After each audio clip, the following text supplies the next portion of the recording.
بسم اللہ الرحمن الرحیم الحمدللہ والصلاة والسلام علی رسول اللہ۔ تعوذ، اللہ کی پناہ میں آنا، جو کہ بذات خود توحید ہے۔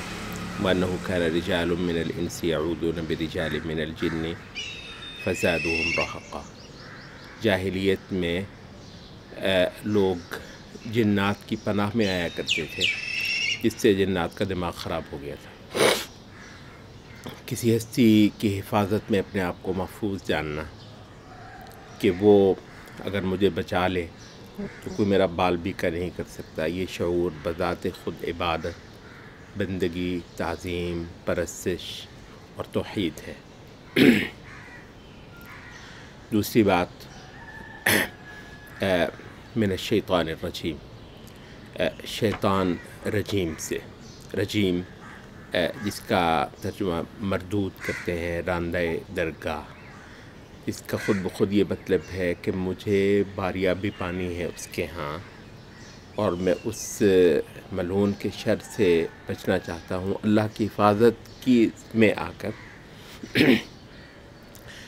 جو کہ اس درگاہ سے راندہ ہوا ہے اور جس کو یہاں پھٹکنا نصیب نہیں ہے۔ اور تیسرا ایک بہت بڑا شعور جو تعوذ ادا کرتے ہوئے آدمی لیتا ہے، وہ ہے کہ کوئی بہت بڑی دولت ہے، دولت کدہ ہے، اس میں جاتے ہوئے وہ کوئی حفاظتی تدبیر کر رہا ہے کہ کہیں اس کی یہ دولت چرا نہ لی جائے۔ تو ایمان، خدا کی محبت، اس سے لو لگانا، اس کو جاننا اور اس سے آگاہ ہونا ایسا عظیم کام اور ایسی پرستش کی بات ہے کہ جس میں سب سے پہلی ضرورت شیطان کے شر سے آدمی کا بچنا ہے۔ تسمیہ اللہ کے نام سے، اللہ رحمان رحیم کے نام سے۔ سب سے پہلے یہ کلمہ استعانت ہے، اپنے ہر ملکے، ہر ملکہ، ہر استعداد سے دستبردار ہو کر اللہ کی قوت کو اور اس کی طاقت کو ہی اصل طاقت جاننا۔ تو اپنی قوت، اپنی استعداد سے دستبرداری اور اللہ کی رحمت اور اس کی مدد، تو استعانت یہ بجائے خود ایک تو استعانت ہے۔ نمبر دو، یہ ایک شے کے لیے مجاز ہونے کا بیان ہے، جسے کہتے ہیں نا لائسنسڈ ٹو ڈو سم تھنگ، اور یہ وجہ ہے کہ اتنا ملٹی پرپز یوز کلمہ اسلام کا شاید ہی کوئی ہو۔ بسم اللہ، بسم اللہ الرحمن الرحیم، کھانے کو ہاتھ بڑھایا تو بسم اللہ، پینے کو بڑھایا تو بسم اللہ، گھر سے نکلا تو بسم اللہ، گھر میں آیا تو بسم اللہ، بستر میں جا کر لیٹا تو بسمک اللہم اموت و احیا، بیوی کے پاس گیا ہے تو بسم اللہ، کوئی بھاری مشکل کام کرنے لگا ہے تو بسم اللہ۔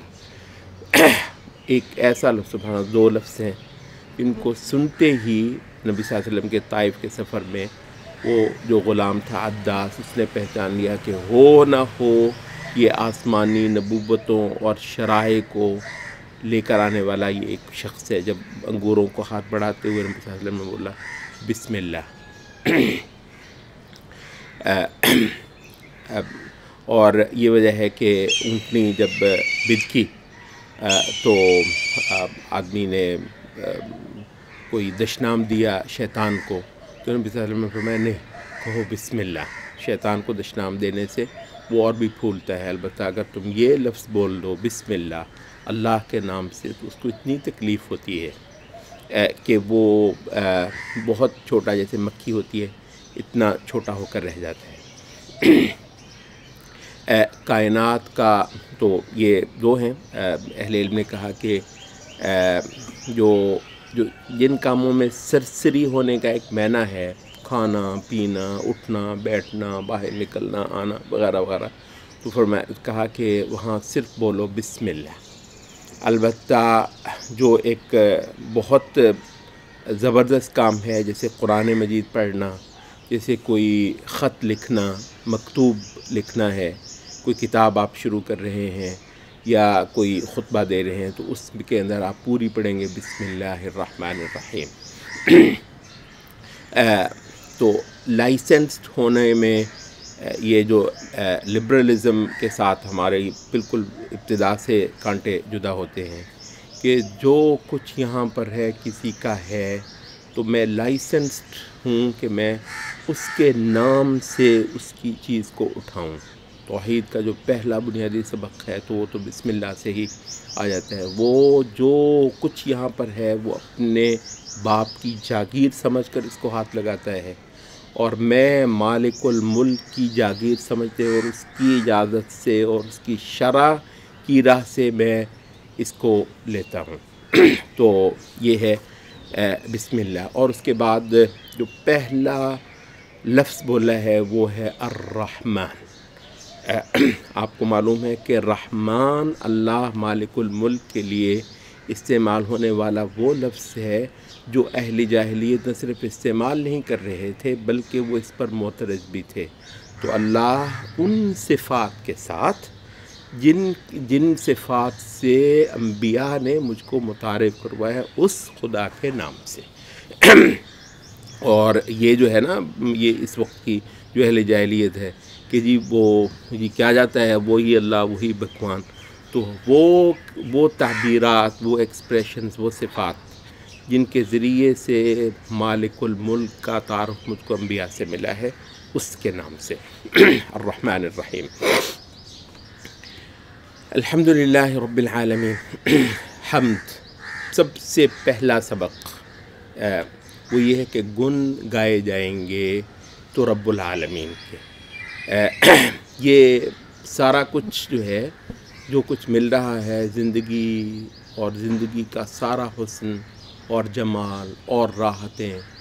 اور نعمتیں کو حد و حساب نہیں ہے، ان سب کو نسبت دینا کسی سے اور گنگانا۔ چھوٹا ہو گیا انسان تو وہ وطن کے گیت گانے لگا، وہ دھرتی کے گن گاتا ہے صبح و شام۔ مارننگ اسمبلی کے اندر باقاعدہ ایک مینا پوشیدہ ہے کہ یہ جو کچھ حاصل ہے ہم کو، یہ سارا کچھ جو ہے وہ کسی کا کمال ہے۔ تو کوئی شے ہے جو ان سب کا جو ہے وہ اصل راز ہے۔ تو یہ جو دیویوں کے پجاری تھے، بتوں کے پجاری تھے، سب سے پہلی بات نعمتوں کے اوپر کسی کا اعتراف، تو الحمدللہ ساری یہ ستائش، یہ تعریف، یہ ثنا وہ اللہ کے رب العالمین، کیونکہ فی الحقیقت ان سارے جہانوں کا پیدا کرنے والا ہے۔ اور ایک ایسی بات کہ جس کے اندر پوری انسانیت نے کبھی اختلاف نہیں کیا، پھر ظالم اوروں کے گن گاتے رہے۔ اور میرا پہلا سبق جو اس کتاب کو کھولتے ہوئے میں نے پڑھا وہ ہے الحمدللہ۔ اور انسان نے جب پہلی بار آنکھ کھولی تھی اس جہان کے اندر تو اس نے کہا تھا الحمدللہ رب العالمین۔ الرحمن الرحیم۔ رحمان جس کے اندر ایک رحمت کا جوش مارنے کا معنی ہے، بے حد و حساب، یعنی رحمت کرنے کو آیا ہوا، اور ہمیشہ ہی جس کی جو سب سے بڑی نمایاں صفت ہو سکتی ہے وہ اس کی رحمت ہے۔ اور یہ ایک ایسا سبق ہے کہ جو انسانوں کو مالک کے ساتھ محبت کروانے کے لیے اس سے اعلیٰ پیارا لفظ الرحمن سے کوئی بڑھ کر نہیں ہے۔ اور یہ جو بچوں کی تربیت میں جو ایک وہ ہوتا ہے نا، وہ اللہ مارے گا اللہ مارے گا، اس سے بالکل ہٹ کر ایک تعارف رب العالمین الرحمن الرحیم۔ اور رحیم جو ہے جس کی رحمت کے اندر ایک ہمیشگی ہے، اس کی صفت ہی رحمت کرنا ہے۔ مالک یوم الدین، وہ جزا کے دن کا مالک ہے، مالک اور اصل صاحب اختیار ہستی اس جہان کے اندر تو وہی ہے۔ اور اس شے کی اصل حقیقت کھلنے کا ایک دن ہے جس کا نام ہی یوم الدین ہے، اور اس کا مالک میرا وہ رب ہے۔ تو جواب دہی اور اس کے سامنے پیش ہونا، جو کہ بادشاہت کا ایک بہت بڑا معنی ہے، اور قرآن مجید کی ایک جو قرأت ہے اس میں یہ ملک یوم الدین ہے کہ جو روز جزا کا بادشاہ جو فیصلے فرمائے گا۔ ایسی ہستی کو میں پہچان کر جو سب سے پہلا کام میں نے کیا وہ ہے کہ میں اس کی عبادت میں آیا، میں اس کی بندگی کے اندر آیا، اور اس کے سوا میں نے کسی کو اس قابل نہ جانا کہ اس کی بندگی اور پرستی کروں۔ ایاک نعبد و ایاک نستعین، اور ایک ایسا اعلیٰ دعویٰ جو میں نے کیا ہے ایاک نعبد کہہ کر، ایک اتنی بڑی شے مانگی، ایک ایسی زبردست مراد میں زبان پر لے آیا، سبحان اللہ، ایک اتنی بڑی میں نے بات کر دی، تو بھی ہوں کون میں؟ ایاک نستعین، اور ایسی اعلیٰ شے جو میں زبان پر لے آیا ہوں وہ میں مانگوں گا بھی تجھ سے ہی، اور پاؤں گا بھی تیری ہی مدد اور توفیق سے۔ اور یہ کیونکہ مجھے اس کی عبادت کرنی ہے، تو عبادت کے لیے ہدایت سب سے پہلا مطلوب اور سب سے پہلی مراد ہے۔ تو ہدایت و عبادت کی طرف کو آتے ہی جو سب سے پہلے میں نے اپنا دامن پھیلایا وہ تھا کہ میں نے اس سے ہدایت مانگی، اہدنا الصراط المستقیم، اور مانگی ہدایت اس بالکل سیدھے راستے کی، کیونکہ سب سے بڑا مسئلہ جو میں نے آنکھ کھولتے ہی اس سنسار کے اندر دیکھا، ہزاروں بولیاں تھیں، سب کی سب اسی کوئی ہستی کے بارے میں مجھے کچھ نہ کچھ بتا رہی تھیں۔ تو جو اب سب سے پہلی شے مجھ کو درکار ہوئی وہ یہ ہے کہ کوئی واقعتاً وہ سچا صحیح راستہ جو فی الحقیقت اس تک پہنچانے والا ہو۔ اور یہ کیونکہ سبق آسمانی چل رہا ہے، یہ مطالب سارے میرے ہیں لیکن بیان آسمانی ہے، تو اس کے ساتھ ہی پھر یہ کہا کہ صراط الذین انعمت علیہم، ہاں اس تک پہنچانے والا راستہ وہ کہ جن کی عبادت اس کے ہاں منظور ہو۔ تو انعام کا جو لب لباب آپ تفاسیر سے دیکھیں تو انعام کا مطلب یہ نہیں کہ جن پہ تو نے انعام کیا، ان کو روٹی بہت دی، پانی بہت دیا، ترقی بہت کر گئے، پتہ نہیں کیا کیا کچھ ہے۔ انعمت علیہم، جن کو تو نے اپنی اس عبادت کا سراغ دیا، سلیقہ سکھایا جو کہ تیرے ہاں منظور ہوتی ہے، قبول ہوتی ہے، باریاب ہوتی ہے، اور یہ ان لوگوں کی عبادت ہے جو اس کے نبی ہوئے اور نبیوں کا دامن پکڑنے والے صدیقین، شہداء اور صالحین ہوئے۔ تو میری مراد جو ہے وہ یہاں پہنچ کر جو ہے وہ اپنے اصل ٹھکانے پر آئی ہے۔ بس ایک بات یہ رہ گئی ہے کہ یہ راستہ ہر لمحے مجھے ممیز رکھنا ہے باقی ان راستوں سے جن کا دعویٰ اس خدا کو پانے کا ہے۔ تو اس جہان میں ایسے دعووں سے مجھے اللہ کی تحفظ میں آنا ہے، غیر المغضوب علیہم ولا الضالین۔ بسم اللہ الرحمن الرحیم، الف لام میم، ذالک الکتاب لا ریب فیہ، وہ کتاب ہے جو شکوک اور شبہات سے اٹھا کر تم کو خدا کا پتہ دینے والی ہے، اور یہ ہے مینول انسان کے لیے جو کہ متقی بننا چاہتا ہے۔ اہل تفسیر نے کہا کہ خدا کا لفظ آئے گا تو وہ ضلالتوں کے مقابلے پر آئے گا، تو کیونکہ یہ بنیادی یہ ہے کہ بے شمار دعوے ہیں یہاں خدا تک پہنچانے کے، تو وہ جو بالیقین ہدایت اور راستی ہے تو وہ ہے، اور متقین باعتبار مستقبل کہ قرآن مجید پڑھنے سے جو شے ہاتھ آنے والی ہے وہ ہے کہ اس جہان کے اندر خدا آگاہ لوگ اور خدا آگاہوں کا ایک معاشرہ انشاءاللہ العزیز قائم ہو جانے والا ہے، ایک کتاب سید قطب کے الفاظ میں کہ ایک کتاب کی نصوص سے برآمد ہونے والی امت، الذین یؤمنون بالغیب ویقیمون الصلاۃ۔ تین تصویریں یہاں پر ہم ایک بات کرتے چلیں سورۃ البقرہ کے حوالے سے خاص طور پہ کہ اس دین کا تہذیبی معاشرتی ظہور مدینہ کے آغاز سے ہوا، اور انشاءاللہ وہ تہذیبی ظہور قیامت تک کے لیے ہے، جس میں انسانیت 3 حصوں کے اندر بٹی ہے۔ ایک وہ ہے کہ جو اس نبی کی دعوت پر لبیک کہہ چکے ہیں، الذین یؤمنون بالغیب، یہ لوگ غیب پر ایمان رکھنے والے ہیں، جو کہ کتابوں، رسالتوں اور آسمانی صحیفوں کے ذریعے سے انسانوں کو پیدا کرنے والے کی بابت میسر کروایا گیا ہے۔ اور یہ لوگ ہیں جو اپنی نماز، بندگی، عبادت کو قائم کرنے کے لیے نہایت اعلیٰ رویے اختیار کرتے ہیں، اور ان کی خدا پرستی جو ہے وہ اللہ تعالیٰ کے بتائے ہوئے طریقے سے، یعنی ان کے جو اموال ہیں وہ بھی خدا کی مرضی سے خرچ ہونے لگتے ہیں۔ ایک انڈیویجول کے بھی خدا یہ کہ ساری معیشتوں کو خدا کی عبادت سے باہر کر دینے کی دعوتوں کو ہم اسلام سمجھیں، اور یہ ایک ازل سے لے کر خدا پرستی کی ایک جماعت ہے۔ یؤمنون بما انزل الیک وما انزل من قبلک، جو کچھ آسمان سے اترا سب شے کو یہ لوگ دل میں بٹھانے والے ہیں، دل کے اندر جگہ دینے والے ہیں۔ وبالآخرۃ ہم یوقنون، اور ایک بہت بڑی پتے کی بات اس تہذیب کے اندر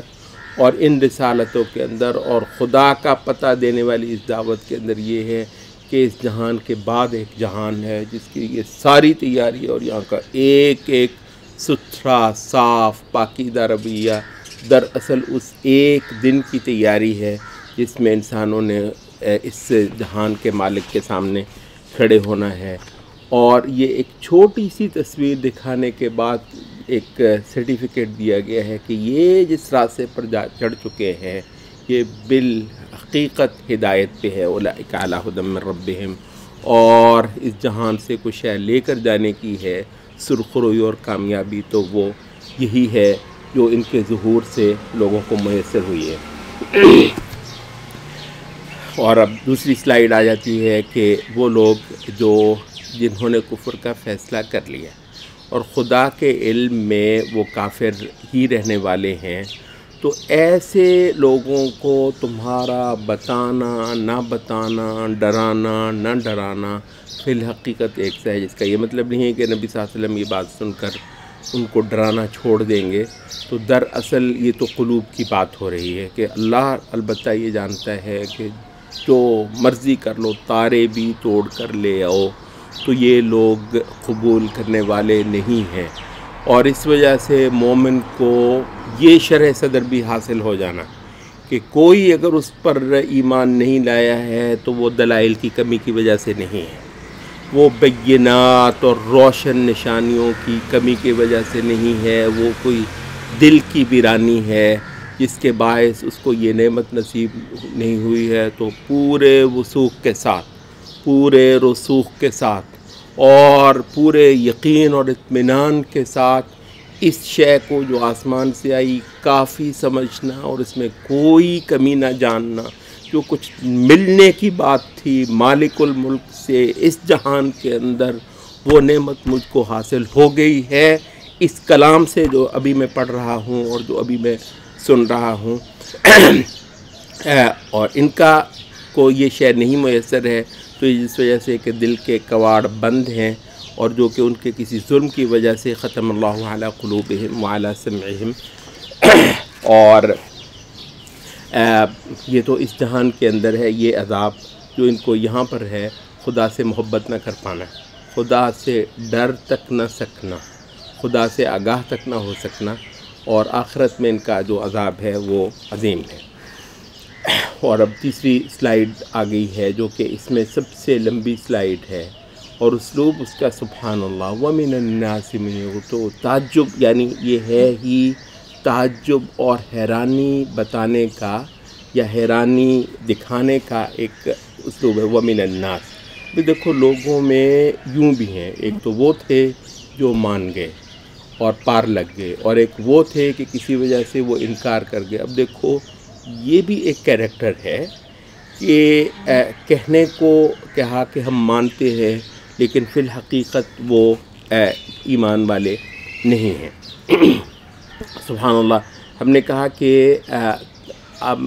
آسمانی شریعت کا معاشرتی اور تہذیبی ظہور جو محمد صلی اللہ علیہ وسلم کے مدینہ تشریف لانے کے ساتھ شروع ہوا، اور جو کہ سورۃ البقرہ کا وقت نزول ہے، اور انشاءاللہ قیامت تک کے لیے یہ ہونا ہے کہ ایک کیریکٹر یہاں پر ایسا ہوگا جو انبیاء کے ساتھ کفر کر رہا ہوگا، انبیاء کے ساتھ شدید بغض رکھ رہا ہوگا، آسمانی احکام ان کو جلا کر راکھ کر دینے والے ہوں گے، مگر اس کے باوجود کوئی اللہ تعالیٰ کی کوئی لعنت ہوگی ان پر کہ نام البتہ ان کو اسی دین کا جپنا ہوگا۔ عید پڑھنے وہ جائیں گے اور نکاح کرنے کے لیے وہ جو ہے وہ شرم سے مر جائیں گے اگر اللہ کے اور شریعت کے اور محمد صلی اللہ علیہ وسلم کے نام سے ان کا نکاح نہیں پڑھایا جائے گا۔ جنازے کے لیے وہ اس دین کا نام جپیں گے، اور معاشرتی حوالے سے ان کو محمد صلی اللہ علیہ وسلم کی نسبت کی محتاجی ہوگی، اور محمد صلی اللہ علیہ وسلم کے ماننے والوں کے ڈر سے اور ان سے دب کر وہ اس دین کا دم پریں گے۔ در حقیقت ان کے سینے اس کے ساتھ بغض سے بھرے ہوئے ہوں گے۔ مرو اس جہان کے اندر بھی یہ ذلت، وہ کافر کسی وجہ سے اللہ نے اس کو یہ مصیبت نہیں ڈالی، مگر ہوں گے کچھ بدبخت کہ جن کو یہ شے جو ہے۔ اور یہاں ہم یہ جو آیت ہے کہ وَإِذَا قِيلَ لَهُمْ لَا تُفْسِدُوا فِي الْأَرْضِ، ابن جریر نے کئی حوالوں سے اس کی یہ تفسیر لے کر آئے کہ سلمان فارسی رضی اللہ عنہ نے کہا کہ یہ وہ لوگ ہیں جو ابھی آئے ہی نہیں، سبحان اللہ۔ اور اس کے بعد وہ بتاتے ہیں کہ یہ تو کیسے ہو سکتا ہے جو قرآن مجید بتا رہا ہے کوئی ایک موجود کیریکٹر کے حوالے سے، تو وہ ہو ہی نہ۔ تو فرمایا، ابن جریر کہتے ہیں کہ سلمان فارسی رضی اللہ عنہ کی یہ جو تفسیر ہے اس کو ہم کیسے سمجھیں گے، تو وہ یہ ہے کہ وہ جس وقت سلمان فارسی بیان کر رہے ہیں ان کا مطلب یہ ہے کہ یہ کیریکٹر فی الوقت نہ ہونے کے برابر رہ گیا ہے اسلام میں۔ اسلام نے جو فتوحات کیں تو یہ فی الحقیقت البتہ ایک زمانہ پھر آنے والا ہے کہ اسلامی معاشرے کے اندر یہ کیریکٹر پھر ظہور کرنے والا ہے، اور یہ تفسیر سلمان فارسی رضی اللہ عنہ کی۔ یہ کون لوگ ہیں جو ایسے ذہین ماشاءاللہ جن کا خیال یہ ہے کہ اللہ کو دھوکہ دے جائیں گے، وہ ذہانت ایسی ذہانت ہے، اور لعنت ایسی لعنت ہے، اور حماقت ایسی حماقت ہے، جبکہ فی الحقیقت سوائے یہ اپنے آپ کو دھوکہ دینے کے کسی کو دھوکہ نہیں دے رہے۔ فی قلوبہم مرض، اس کی جو تفسیر ہوئی ہے دو لفظوں سے ہوئی ہے بار بار جو معصور کتب میں ہے، مرض بیماری، روگ، دلوں کو روگ لگا ہوا ہے۔ کہا کہ ایک تو شک ہے، شک کا روگ، اور دوسرا نفاق کا روگ ہے۔ فزادہم اللہ مرضا، اس پہ ابن جریر نے کہا کہ یعنی ایک دعویٰ تو ایک بار کر لیا تھا اس دین کو ماننے کا اور اس نبی کے دامن کو پکڑنے کا، مگر یہ کہا کیا کہ یہاں پر تو تانتا لگا ہوا ہے احکام کا، ابھی تو آئے تھے، پھر اور حکم اتر آیا، اب نفاق کرو، ایک حکم کے ساتھ نفاق کرنا تھا، اب 10 کے ساتھ کرو۔ الحمدللہ شریعت کے احکام بڑھتے جا رہے ہیں اور شریعت کا غلبہ ہوتا جا رہا ہے۔ تو پہلے جس اسلام کی قوت سے دب کر اور اس سے کچھ مفادات لینے کے لیے، اور وہ اخلاقی جرت نہ ہونے کی وجہ سے کہ وہ صاف کہہ دے میں نہیں مانتا، اس جرت کی کہ نہ موجود ہونے کی وجہ سے جو ایک بار ازراہ نفاق ہاں کر لی تھی، وہ تو دین الحمدللہ بڑھتا جا رہا ہے، پھیلتا جا رہا ہے، احکام کے حوالے سے بھی بڑھتا اور پھیلتا جا رہا ہے، اور غلبے اور ظہور کے حوالے سے بھی الحمدللہ بڑھتا اور پھیلتا جا رہا ہے۔ تو وہ جو روگ تھا تو اللہ تعالیٰ اس کو اب اور بڑھاتا چلا جائے گا، وہ اذیت، وہ تکلیفیں جو ان کو دین محمد کے فریضے لہرانے سے ہوتی ہوگی، اللہ ان کے دلوں کو اور چرکے لگائے گا۔ تو شک اور نفاق کا یہ جو مرض ہے وہ اور بڑھتا چلا جائے گا۔ اور یہ قرآن مجید میں آگے بھی ایک جگہ پہ وہ مقام ہے کہ فَأَمَّا الَّذِينَ فِي قُلُوبِهِم مَرَضٌ فَزَادَتْهُمْ رِجْسًا إِلَىٰ رِجْسِهِمْ، تو رہے وہ لوگ کہ جن کے دلوں کے اندر روگ تھا، تو ان آیات نے، سبحان اللہ، بدقسمتی سی بدقسمتی ہے، ان آیات نے ان رجسن الی رجسہم، ان کی ایک پلیدی کو اور پلیدی سے بڑھا دیا۔ سبحان اللہ، آیات سے بھی جن لوگوں کو سوائے لعنت کے اور نحوست کے اور پلیدی کے اور بدبختی اور نحوست کے کچھ نصیب نہ ہو، سبحان اللہ، تو یہ بدترین کردار انسانوں کے حوالے سے وہ ہے کہ جن کو بغض تو ہے دین محمد کے ساتھ، لیکن کسی وجہ سے معاشرے میں رہنا ہے مسلمانوں کے، اور اس وجہ سے یہ منہ پھاڑ کے کہہ نہیں سکتے کہ میں اس کو سرے سے تسلیم ہی نہیں کرتا۔ وَإِذَا قِيلَ لَهُمْ لَا تُفْسِدُوا فِي الْأَرْضِ، ہم نے کہا کہ اس کی تفسیر میں سلمان فارسی نے جو بات فرمائی بہت اہم ہے۔ فساد، یہ ایک جب سے ہیومنسٹ پیراڈائم نے دماغوں کے اوپر قبضہ کیا ہے تو فساد کا لفظ سنتے ہی آپ کو مار پیٹ خون ریزی وہ آتی نہیں۔ یہ تفسیر دیکھیے سلف کی، تفسدوا فی الارض، انہوں نے کہا کہ اللہ کے قانون توڑنا، فساد، اللہ کے احکام توڑنا، اللہ کے فرمان توڑے جانا، نافرمانی ہونا زمین میں پیدا کرنے والے کی، فساد جو ہے وہی جو ان سے کہا جاتا ہے قالوا انما نحن مصلحون۔ سبحان اللہ، یعنی منافق کو ہمیشہ زوم ہوگا کہ اصلاح تو وہ کرنے والا ہے۔ ان مولویوں کو پتہ، یہ جو صحابہ ہیں اور علماء صحابہ جو رسول اللہ صلی اللہ علیہ وسلم کو ایک خاص انداز کے ساتھ فالو کرتے ہیں، تو نہیں وہ نہیں، یہ ایک اور انداز ہم آپ کو بتاتے ہیں، انما نحن مصلحون، تو اصل میں تو ٹھیک کرنے والے اور اشیاء کو درست کرنے والے وہ ہم ہیں۔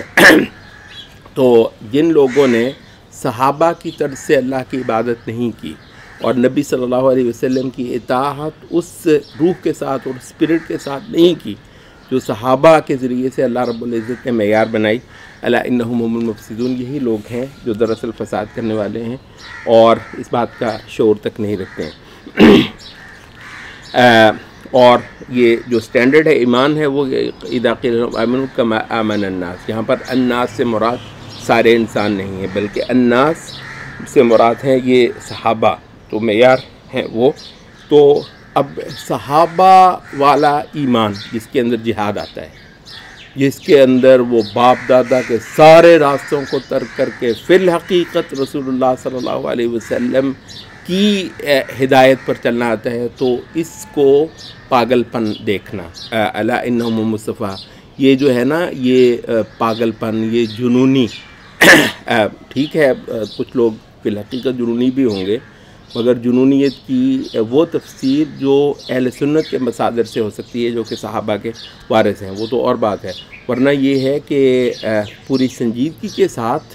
دنیا کے سارے ضابطوں قاعدوں کو نہ کرنا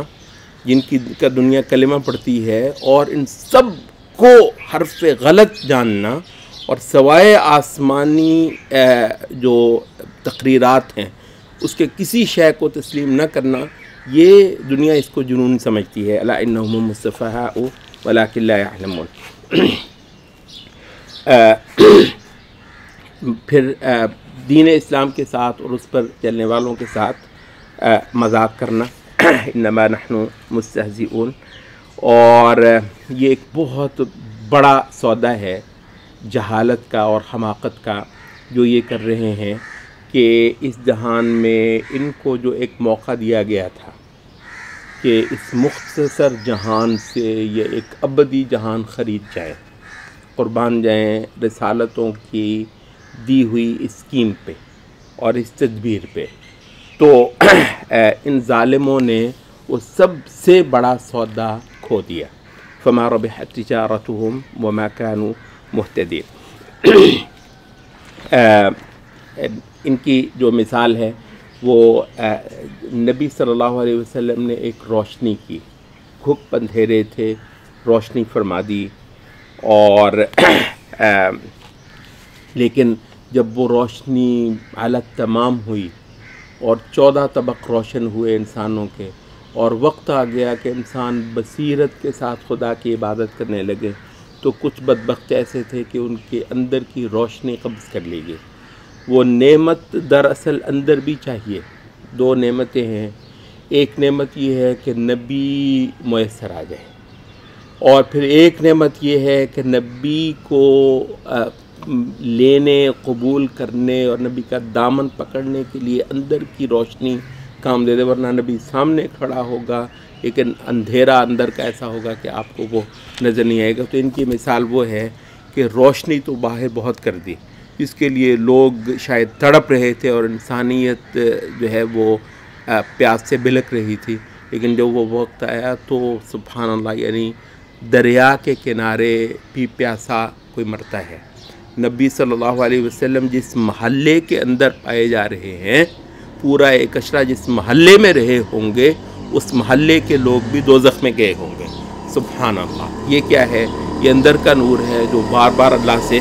مجھ کو مانگنا ہے، اور منافقین کی تصویر مجھ کو در حقیقت اس حوالے سے دکھائی گئی ہے، یا پھر اس کی مثال جو ہے وہ آسمان سے جیسے ایک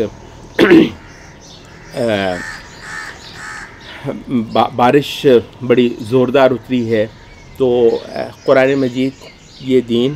یہ رسالت کے مضامین، ان کی 2 مثالیں یہاں پر منافقین کے بیان کے حوالے سے ہم کو بہت خوبصورت دی گئی ہیں۔ پہلی قرآن مجید کی جو حقیقت بتائی گئی ہے وہ کیا ہے؟ نور،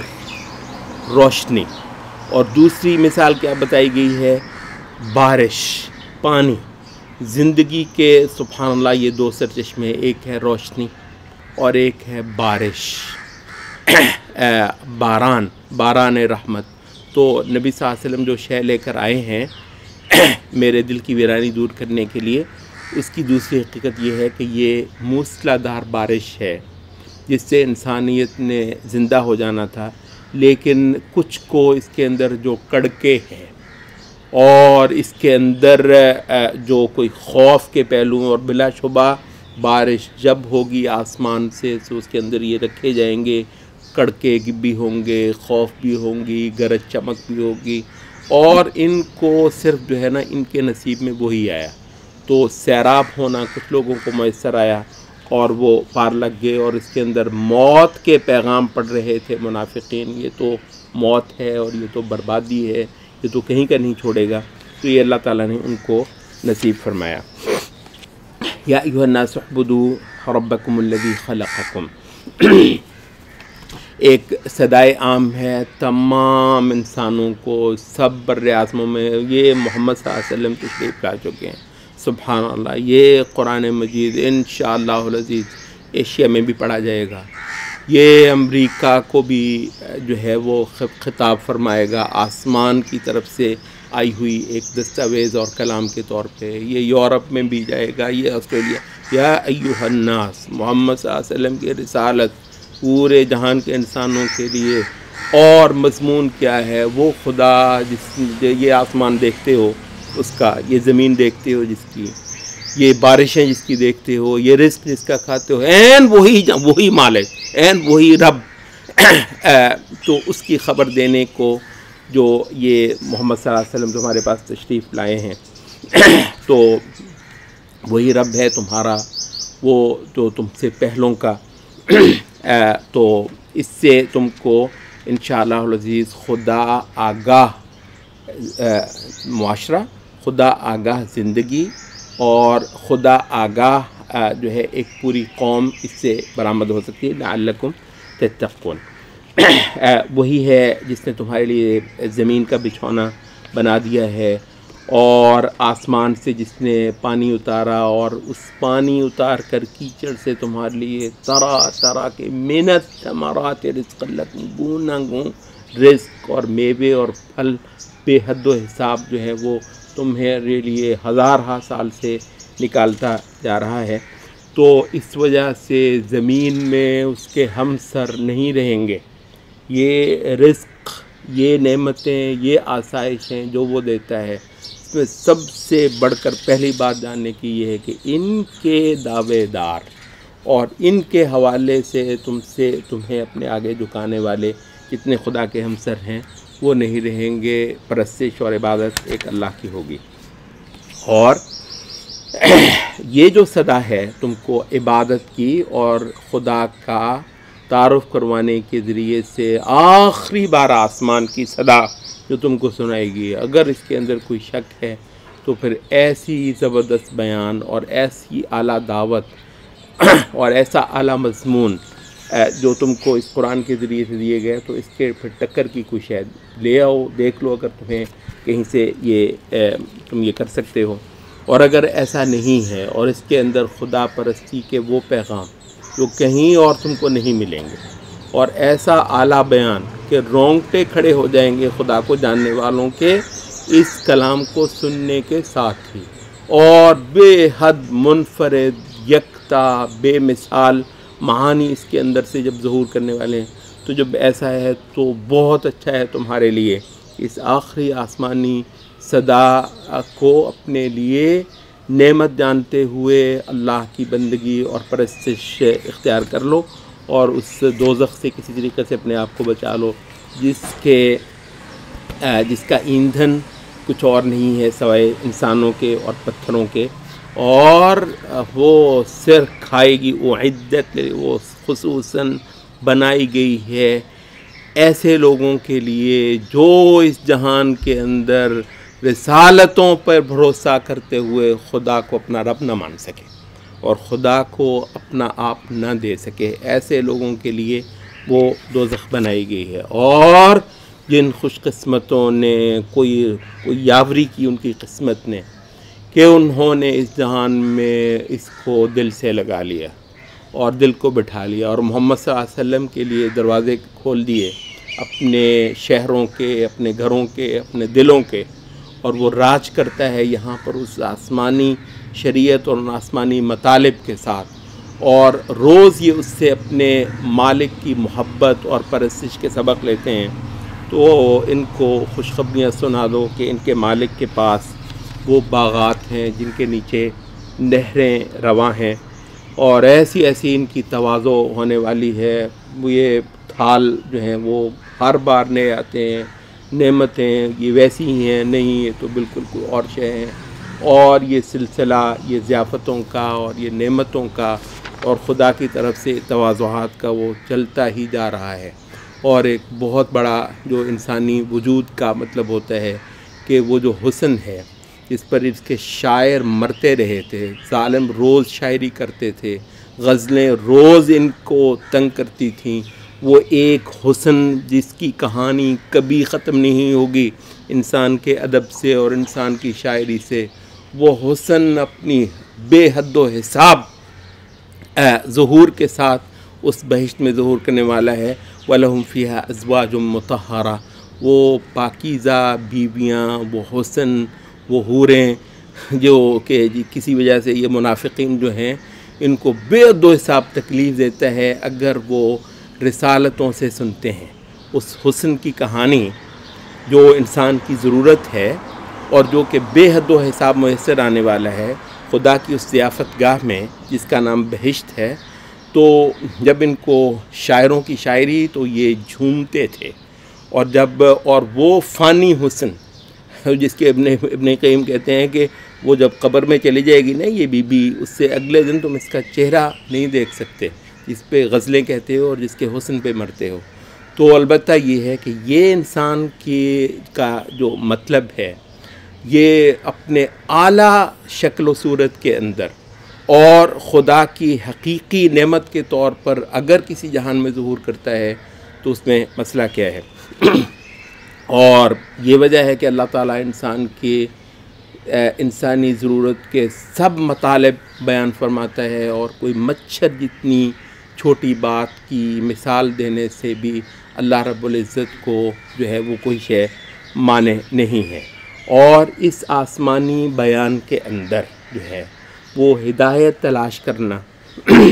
یہ جن لوگوں کو نصیب ہے تو ان کو تو پتہ چل جاتا ہے کہ یہ جو مطالب بیان ہو رہے ہیں یہ عین حق ہے، اور مالک الملک کے ساتھ جو جوڑنے والی کوئی شے ہو سکتی تو وہ یہی کلام ہے۔ البتہ جو کافر لوگ ہیں ان کو ایسے باقاعدہ مواقع دستیاب کروا دیے جاتے ہیں کہ وہ جگہ جگہ پہ کہتے ہیں یہ کیا بات ہوئی. یہ جو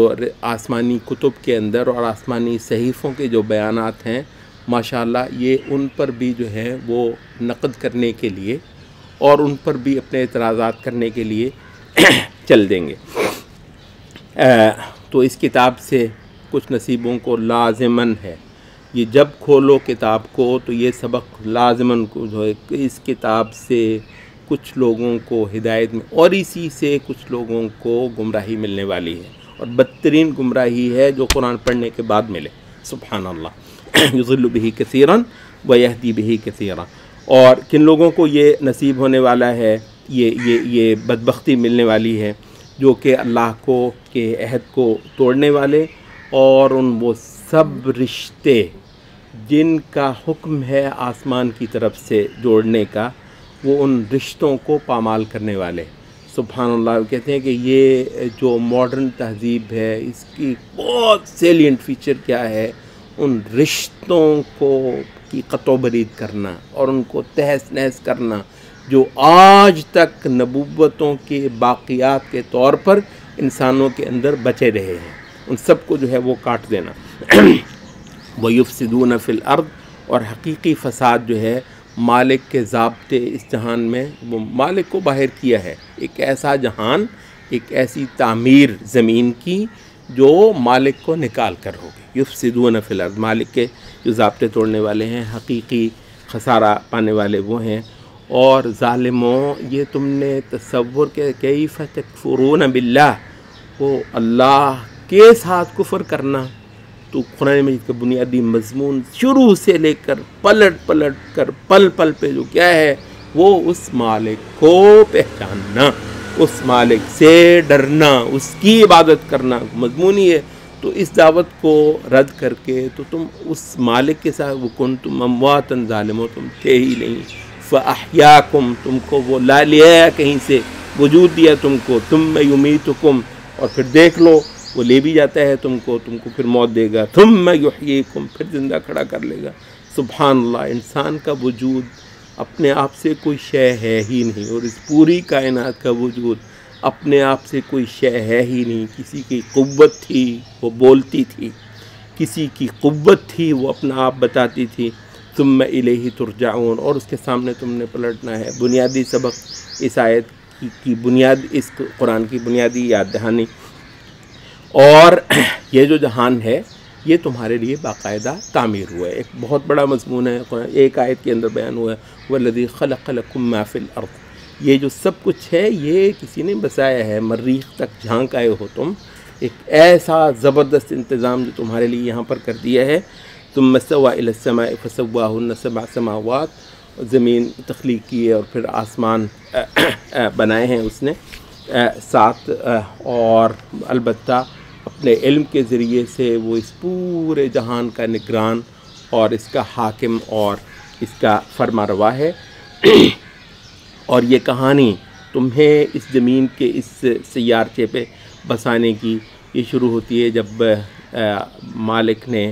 فرشتوں سے فرمایا تھا کہ وہ زمین میں ایک جانشین پیدا کرنے والا ہے. اور ان کو یہ تعجب ہوا کہ اچھا اے خدایا، ایسی مخلوق کو تو پیدا کرنے والا ہے جو من یفسد فیہا. یہاں دوبارہ فساد کا جو لفظ آیا ہے، اور یہاں پھر ابن جریر نے بھی دوسرے مفسرین نے کہا فساد ہے کہ مالک کی نافرمانیاں ہونا، اللہ رب العزت کی نافرمانیاں ہونا زمین میں. اور تو یہ اللہ کے حق میں ہے، اور بندوں کے حق میں وہ یسفک الدماء، وہ خون ریزیاں کرے گا. جبکہ اے خدایا ہم ہے نا تیری تسبیح کرنے کو، ہم ہیں تیری تسبیح اور تیری حمد کرنے کو اور تیرے گن گانے کو. فرمایا کہ میں بہت جانتا ہوں جو کچھ تم نہیں جانتے. کیوں؟ اہل علم نے کہا کہ یہ دراصل ان فرشتے جو خدا کی عبادت کرتے ہیں وہ ایک مخصوص عبادت ہے، اور ایک پہلو سے تو وہ انسان وہ کر بھی نہیں سکتا جو خدا کی تسبیح اور پاکیزگی اور پاکی فرشتے بیان کرتے ہی چلے جاتے ہیں، مگر انسان سے دراصل ایک اور شے جو ہے وہ ایک اور نوع کی عبادت مطلوب ہے. اور کئی اہل تفسیر نے یہاں پر کہا انی احلم ما لا تعلمون، تم نے انسانوں کی جو ایک تصویر ذکر کی ہے یفسد فیہا ویسفک الدماء، وہ ایک تصویر ہے. انی احلم ما لا تعلمون، مگر میں دیکھتا ہوں کہ ان میں انبیاء بھی ہوں گے، ان میں صدیقین بھی ہوں گے، ان میں میری محبت کی خاطر تلواریں سونت کر نکلے ہوئے مجاہدین بھی ہوں گے، اور میرے نام کے لیے اور مجھ سے محبت اپنی ثابت کرنے کے لیے وہ مجھے بن دیکھے پورے جہان سے اوپر رکھنے والے ہوں گے. میں جانتا ہوں جو تم کو معلوم نہیں ہے. اور آدم کو پیدا فرما دیا، البتہ اس کو فضیلت دی فرشتوں کے اوپر علم کے ذریعے سے. وہ کو خاص علم جو اللہ نے صرف انسان کو دیا، اور فرشتوں کو بھی وہ علم عطا نہ فرمایا، اور اس کے ذریعے سے اللہ تعالیٰ نے فرشتوں کو اس حد تک اس انسان کی تعظیم سے ان سے کروائی کہ سجدہ ریز ہوئے اس انسان کے آگے. سبحان اللہ. یہ ہے یہاں پر ہمارے بہت سارے اس دور کے اہل علم میں بیان ہوا کہ خدا کے ہاں اس مخلوق انسانی کا بہت قدر والا ہونا. وَلَقَدْ كَرَّمْنَا بَنِي آدم، انسانوں کو ہم نے تکریم دی ہے. یہ جو ہے نا فرائیڈ والا حیوان، انسان کی جو ڈیفینیشن کرتے ہیں وہی فرائیڈ والا حیوان، وہ ڈنگر جو محض ایک بایولوجی کی حقیقت ہے. تو یہاں پر کیا ہے کہ وہ ہے ہی انسان ایک اخلاقی وجود. انسان ایک اخلاقی وجود ہے، خدا سے جڑ کر بہت اعلیٰ اور اونچی باتیں کرتا ہے یہ، اور اتنا بلند ہے کہ فرشتے اس کو سجدہ کر چکے ہوئے ہیں. اور ہاں البتہ اس کے اندر جو کچھ شرور انفس رکھے ہوئے ہیں وہ بھی البتہ موجود ہیں، اور وہ کیونکہ ہیں، اور یہ انسان سے جو عبادت مطلوب ہے وہ ان شرور کے ہونے کے ناطے ہی مطلوب ہے. اور یہ وہ عبادت ہے جس وجہ سے کہ فرشتوں کی چاہے بطور مضمون انسان کی عبادت سے زیادہ اعلیٰ عبادت ہو، لیکن اللہ کو اس انسان کی عبادت زیادہ پسند ہے، اور اس وجہ سے جنتوں کا جتنا بیان ہے وہ انسانوں کو دینے کے لیے سارا ہوا ہے. تو کیونکہ ایسا ہے تو کہ وہ شرور انفس، وہ کچھ رذالت کی کچھ چیزیں جو اس انسان کو مالک کو بھلوا بھی دیتی ہیں. فرشتے کبھی مالک کو بھولیں گے ہی نہیں. وہ شے ہی ان کے اندر ایسی نہیں رکھی گئی کہ کوئی ایسا لمحہ ہو کہ مالک نکل جائے اور مالک کی جو تعظیم ہے وہ انسان بھول جائے. تو کیونکہ انسان کے اندر البتہ یہ رکھا ہوا ہے، اس وجہ سے یہ انسان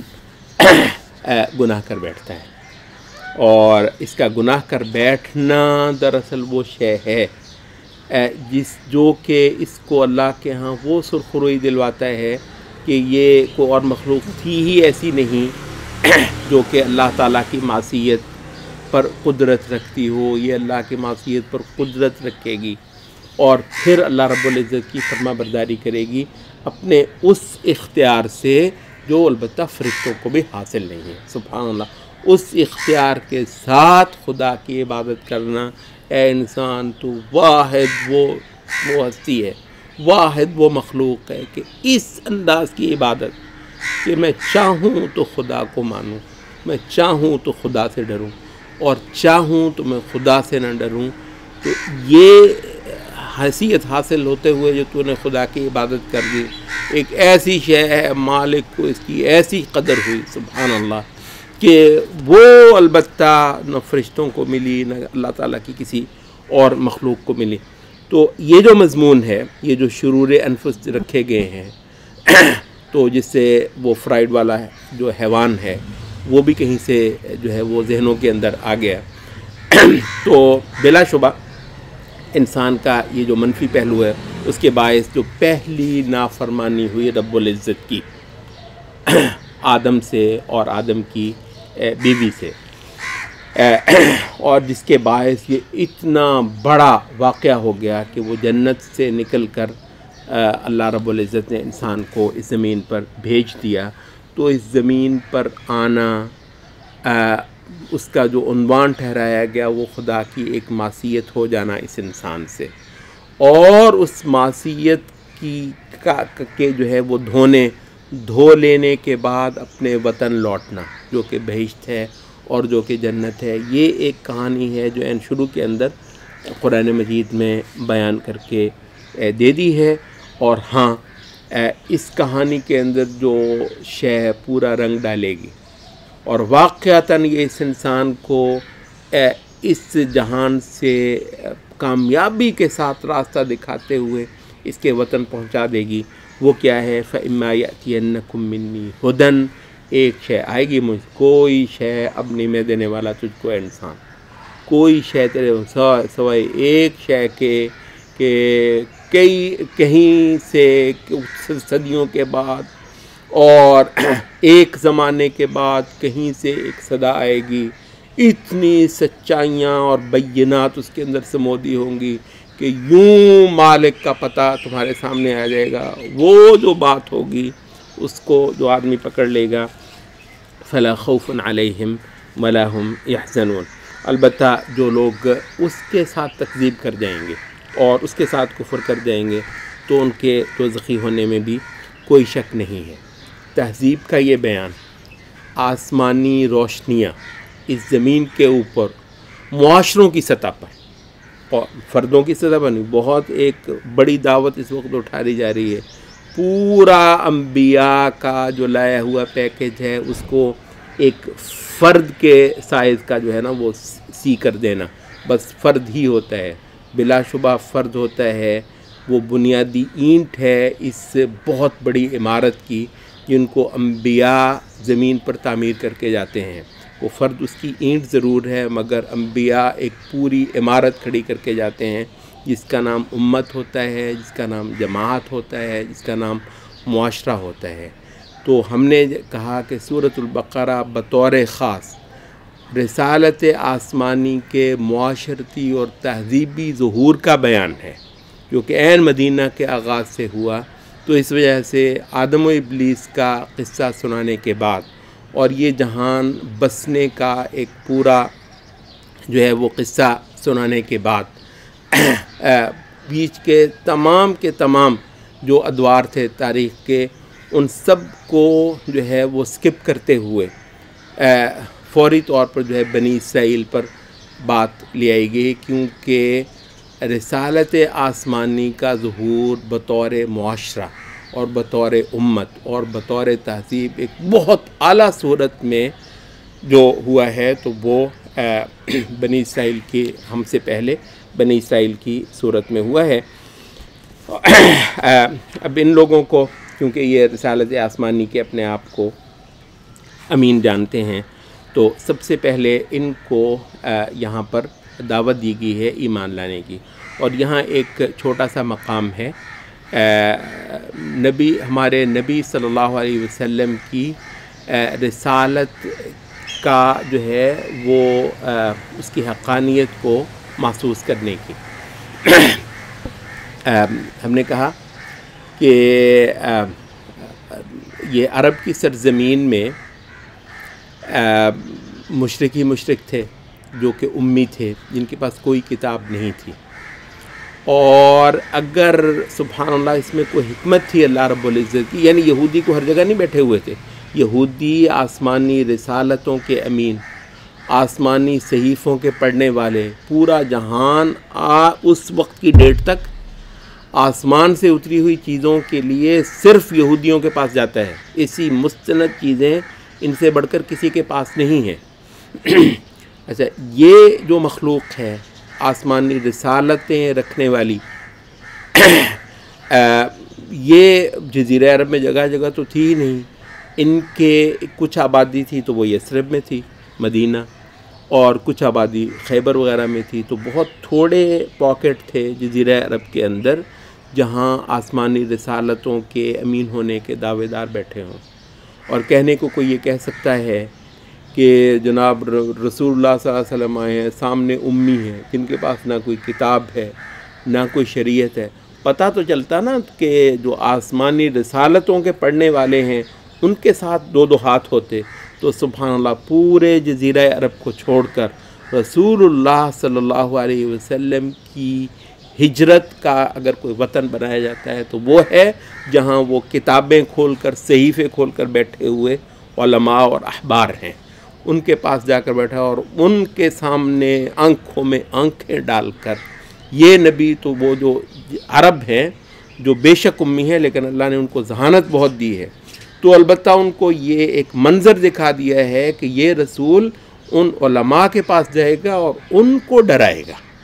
اور ان کو چاروں شانے چت کر کے دکھائے گا، ان میں سے جو اس کو نہیں مانتے دنیا دیکھے گی کہ وہ ان کا کیا حال ہوتا ہے۔ تو اس کے جو وحی کے جو مضامین ہیں وہ بھی اور اس کی جو نصرت آسمان سے ہوگی ان کے مقابلے پر ہر دو حوالے سے تو نبی صلی اللہ علیہ وسلم کو اللہ نے دین اور شریعت دی جو کہ ان کے پاس جو ذخیرے تھے اپنی اصل کے اعتبار سے عین وہی تھا، مصدقا لما بین یدیہ، بار بار سورۃ البقرہ کے اندر آتا ہے، اور اس کے ساتھ جو ہے جو دوسری شے دی وہ یہ ہے کہ ان یہود کو اللہ رب العزت نے نبی صلی اللہ علیہ وسلم کا مغلوب کیا اور نبی صلی اللہ علیہ وسلم ان پر عین اس طریقے سے غالب آئے جس طریقے سے یہ یہودی اپنے صحیفوں کے اندر داود کے قصے پڑھتے ہیں۔ داود علیہ السلام جن کے وہ ارد گرد کے سارے منکر قوم میں داود علیہ السلام کو ایسا غلبہ دیا اللہ تعالیٰ نے، اس سے پہلے یوشع ابن نون کو ایسا غلبہ دیا اللہ تعالیٰ نے کہ ساری کی ساری منکر قوم میں زیادہ بڑی تعداد میں ہوتے ہوئے، زیادہ بڑی قوتوں کے مالک ہوتے ہوئے ان سے ہارتی چلی گئی۔ تو عین وہ شے اللہ رب العزت نے اور باقاعدہ دعووں کے ساتھ، یہ سورۃ الحشر اگر آپ پڑھیں تو وہ یہ ہے کہ یہ اللہ کی نشانیاں ہیں محمد صلی اللہ علیہ وسلم کا ان پر غالب آنا، اور بلا شبہ نبی صلی اللہ علیہ وسلم کے جو جان باز تھے وہ یہودی بہت چھوٹی جماعت ہوگی لیکن مدینے میں نبی صلی اللہ علیہ وسلم کے جو جان باز تھے تعداد میں کم تھے، یہودیوں کی خاصی بڑی بڑی فوجیں تھیں، کم از کم نبی صحابہ کا کے جو ابتدائی سال تھے ان کی تعداد سے چھوٹی تھی۔ تو اللہ تعالیٰ نے ہر دو انداز سے، تنزیل کے حوالے سے بھی اور نصرت کے حوالے سے بھی، یہ دو مضمون ہے، رسالتوں کے پشت پر خدا کا ہونا اور خدا کا باقاعدہ انسانی دنیا کے اندر ایک ظہور فرمانا رسالتوں کے ذریعے سے بطور تنزیل اور بطور نصرت اور غلبہ دینا۔ تو یہ دونوں مضمون جو ہیں یہ کتاب کے دعوے داروں کے مقابلے پر محمد صلی اللہ علیہ وسلم کو عطا ہوئے، تو اس کا جو ہے وہ ایک بیان ہے جو یہاں پر چل رہا ہے۔ آج کا یہ جو سپارہ ہے ہم اسی پر اکتفا کریں گے، اور یہ جو بنی اسرائیل کے ساتھ جو رسالت محمدی کا ایک انٹریکشن ہوا ہے اس کا کچھ بیان انشاءاللہ کل دوسرے سپارے کے بیان میں ہم کریں گے۔ اقول قولی ھذا واستغفر اللہ۔